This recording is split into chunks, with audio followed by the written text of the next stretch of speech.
O Mother Nui, stretch high above this valley. Your starry body is our glory. Then see the hawk of yonder Rahur quit, his fiery splendor, oh so mighty. He brings a light for all our weary souls. He makes the broken spirit whole.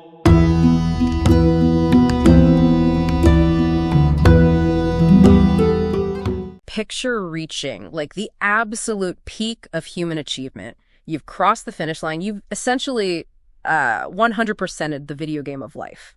Yeah, you have all the maxed out stats, but, well, you're wandering around an empty digital map with nothing left to interact with. Exactly. Your own perfection becomes this completely suffocating trap. Right. And that exact feeling of being trapped by your own success is what we're starting today's deep dive. We are decoding Aleister Crowley's esoteric text, Liber the Seventh. Specifically, the dense 16-line introduction, right? The prologue of the unborn. Yes, that's the one. Our mission today is to unpack this divinely inspired Class A occult document and, translate its terrifying labyrinthine raid map for total ego death into relatable insights for you. So the prologue kicks off right at that peak of perfection we just mentioned with the deceptively cool phrase. It says, "Into my loneliness comes," and then just hangs there. Okay, let's unpack this for a second. I mean, if they've mastered everything, why are they lonely? Shouldn't they be totally fulfilled? You'd think so, yeah. But this describes a highly specific baseline state in the Kabbalistic framework. It's known as the exempt adept. The exempt adept. Right. This is a practitioner who has completely mastered their karma and their ego. They have total dominion over their lower existence. But they realize they are entirely trapped within their own finite subjectivity. Oh, wow. So the self, no matter how refined, is actually a barrier keeping them from the totality of existence. Exactly. They're stuck in that empty, completed video game you mentioned earlier. Man. And since you can't, logic your way out of an intellectual trap that you built yourself, the text argues you have to be violently shocked out of it, right? Yeah, and that shock arrives via Pan.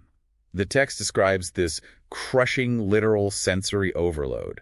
It's a flute from the uttermost hills, pervasive perfume, a taste utterly filling the mouth. Wait, I'm stuck on this part. The text even notes that the tongue breaks forth into weird and monstrous speech. It does, yeah. How does literally short-circuiting your nervous system with a sensory overload magically lead to enlightenment? I mean, shouldn't that just drive you insane? Well, what's fascinating here is the underlying mechanism. Pan represents the infinite all. When your nervous system is flooded with infinite data, the human intellect, what the Kabbalah calls the ruach, just collapses under the weight. Okay, so it just breaks the brain, basically. Sort of, yeah. Human language relies entirely on dualistic subject-object structures, like I am here, you are there. Right. So when the boundary between you and the universe shatters, language physically fails.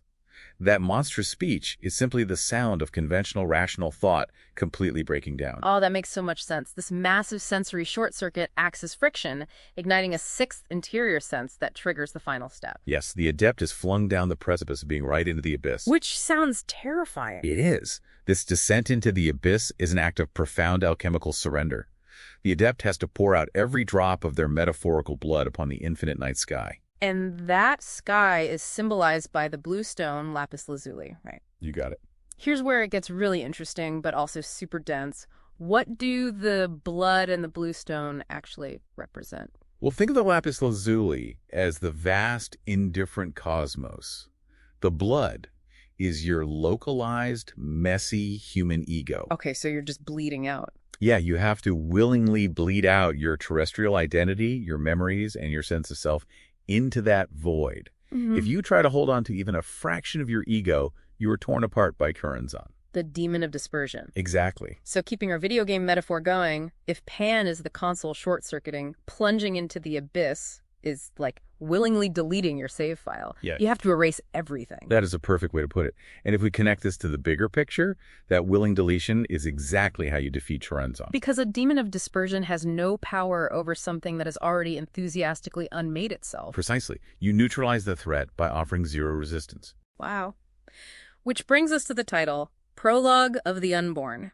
Once you've poured out that blood and deleted the save file, You aren't you anymore. Right, and this raises an important distinction. To be unborn doesn't mean you are an eternal, pre-existing God. Wait, it doesn't? No, it means you have successfully returned to the cosmic womb as a total blank slate. Oh, okay. You are incubating, devoid of your old identity, awaiting a highly specific 7-planet sequence of rebirth to rebuild a new universe from scratch. That is wild. So the core takeaway for you listening is that Libras the Seventh offers a timeless archetypal blueprint. To truly grasp the totality of existence, you must first willingly let go of your constructed self. Yeah, to know the all, you must willingly become nothing. And what's crazy is how this exact esoteric formula of destruction and rebirth has quietly infiltrated modern pop culture. You can hear its echoes inspiring the visceral, ego-destroying tracks of Andrew W.K. Oh, definitely. Or in the Luciferian archetypes of Iron Maiden's song Moonchild. Yes. It really leaves you wondering where else might the terrifying, abiding vision of Pan be hiding in plain sight in the art you consume.